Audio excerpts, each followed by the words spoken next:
Sa Tineo team sa Aurora Province. So kami po sa Philippine Sports Commission, sa chairman and for other commissioners and executive director Leroy, kami po yung nakikiramay sa pamilya ng mga biktima, sa pamilya ni Rene at sa pamilya ni Divine. It's very unfortunate, very sad. People say it's tragic, but we just have to be strong. But pagkatapos po nung pakikiramay, importante rin po maunawaan ng lahat na kailangan namin gawin yung trabaho namin dito sa Philippine Sports Commission because we are the government agency taking care of Philippine sports and the development of Philippine sports, lalo na yung grassroots and amateur sports. So, kailangan po na bigyan natin ng importansya itong unfortunate incident na to. So today, this morning, we released this statement. I'm sure you already have that statement. Please share it with everyone.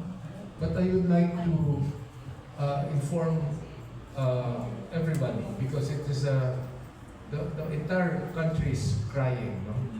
Not just the family members. I've been receiving text messages from people all over the country. Yeah, and they are really very, very sad.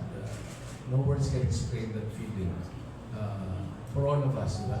Ako personally, simula kang doon papunta rito, kakabasa ko lang ng lahat ng video TikTok ni Rene. Ang dami ko rin tissue sinayang eh. Diba? Iniisip ko lang yung sitwasyon ko bilang ama. I'm sure ganun yung kay Atty. Leroy, ganun yung kay Conference, no? Before I make that announcement, I'll tell you a story why.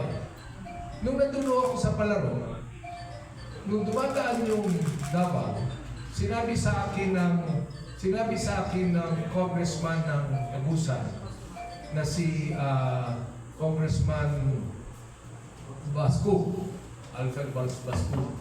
Sabi niya, Chairman, tingnan mo yung batang kumakaway, yung matangkad na kumakaway na bata.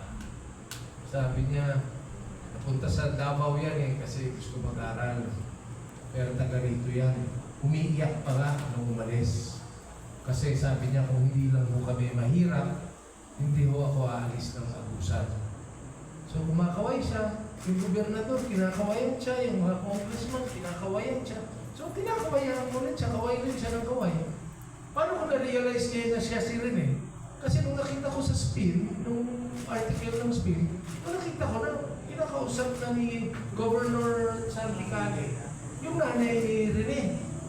Sabi ko, ito pala yung batang so jolly, so happy, so proud, di ba, full of dreams, na kumakaway, na sinasabi nga ni Congressman Basco, umiyak yan nung umalis sa Agusan. At humihingi pa ng patawad na kaya siya nawala sa Agusan province because he simply wants to pursue his dreams and to study for his family. Ganun ka sakit. So having said that, true to life experience na ako mismo, kami nila Sani Angara na experience namin, we have decided, no, in consultation with our government agencies, in consultation with stakeholders, in consultation with the DILG and the Office of the Press Secretary. We are now convening by tomorrow at 1:30 the stakeholders meeting, and we have invited the stakeholders meeting and the panel. We call it a stakeholders panel. It will be here in PSC tomorrow at 1:30. And we have invited the following. Number one, the Executive Director of Samahang Basketball ng Pilipinas, Erica D., who is also a lawyer. Number two, represented by the Philippine Sports Commission in charge of Basketball Commissioner Fritz Gaston. Number three, we've sent out a letter to the chairman of CHED, Shirley Agrubis. Number four, we've sent out invitation and they have confirmed two representatives from the UAAP. namely Executive Director Remo Salisa and Father Aldrin Suwan, who is in charge of student affairs of Adamson University. Number 4, we have invited the chairman of the National Youth Commission, Jeff Ortega, who is also an avid surfer actually. Chairman Jeff is from La Union, so he has confirmed as well. And number 5, we have also invited the Secretary General and the Undersecretary of DepEd, Malcolm Garma, okay, of the Department of Education. These are the people who will meet tomorrow at 5 p.m. as we pursue, no, this very difficult, painful process. Para po malaman lang natin kung paano tayo makakapagtulungan para hindi na po maulit ito. Please be assured, PSC is not the investigating task force or panel. We are here to help address this concern. Alam ko po, ang pamilya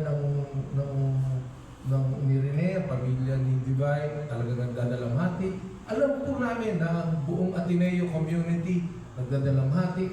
Alam po natin yan, si Conflicts taga-Ateneo yan, si Erica taga-Ateneo yan, nagdadalamhati. Pero sana po maintindihan lang natin lahat, kailangan pong gawin namin itong proseso ito para hindi na po maulit. And we hope that you will support us in this very important undertaking as we convene this stakeholders panel tomorrow morning starting at 1:30. After that, we will invite resource speakers so that we can continue this process. What is very important, I must say, is that we need the formal report coming from the Philippine National Police. And the Secretary of Local Government, John Vic Binulia, informed me 1 hour ago that it is ready. And they will have their own investigation process. So kami po, stakeholders panel, this is good for Philippine sports and we hope to get the support of everyone. Let me turn over the mic to Attorney Iroy para mapaliwanag niya na iba po ang gagawin ng PSC, iba po yung investigation process ng PSC.